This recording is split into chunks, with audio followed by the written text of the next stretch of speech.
Mis padres habían hecho lo posible para construir una casa modesta en un terreno comprado hace algunos años en una zona alejada, pero que se poblaba rápidamente cerca de la ciudad. Anteriormente, el lugar era poco poblado y apenas conocido.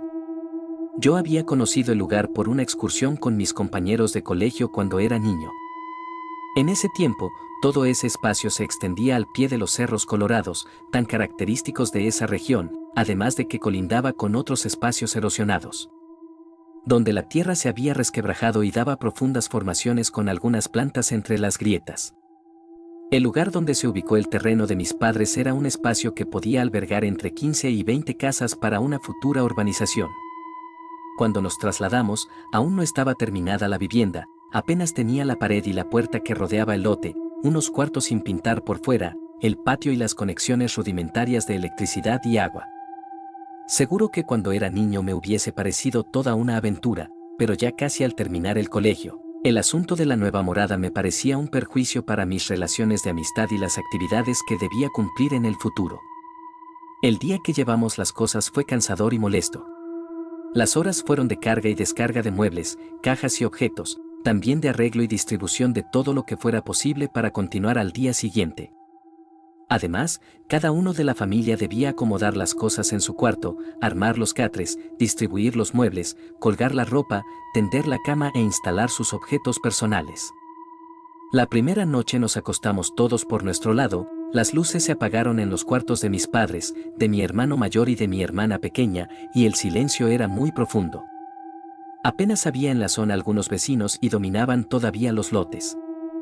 El cansancio no se dejó vencer y caí redondo entre las sábanas, pero, antes de dormir, casi entre sueños, escuché que algo sonaba bajo el piso de madera a la altura de mi cama, justo en el centro del cuarto estrenado.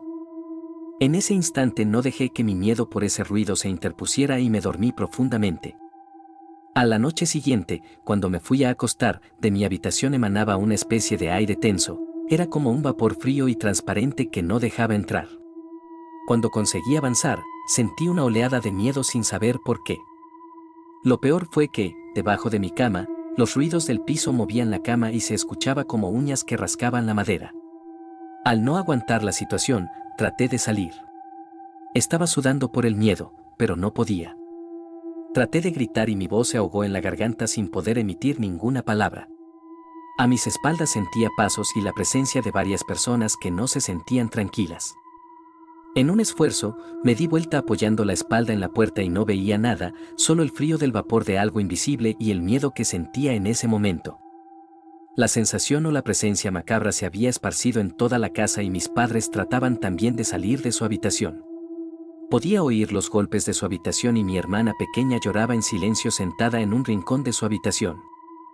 El único que no sintió nada era mi hermano mayor, quien nos contó que no podía despertar, estaba inconsciente en una larga pesadilla que lo mantuvo en cama llorando.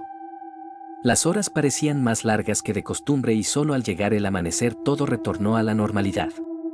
Pude salir de mi habitación dando pasos pesados mientras aún temblaba por el miedo hasta la sala. Mis padres hicieron lo mismo y, al vernos todos juntos, pudimos respirar mejor. En la tarde fuimos a buscar ayuda y un anciano que vivía cerca desde hacía mucho tiempo nos contó algo que ya sospechábamos.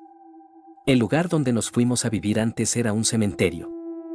El anciano nos dijo con calma que podía hacer una limpia del terreno para que las almas descansaran en paz. Desde que cumplió la limpia del terreno, el lugar está en paz.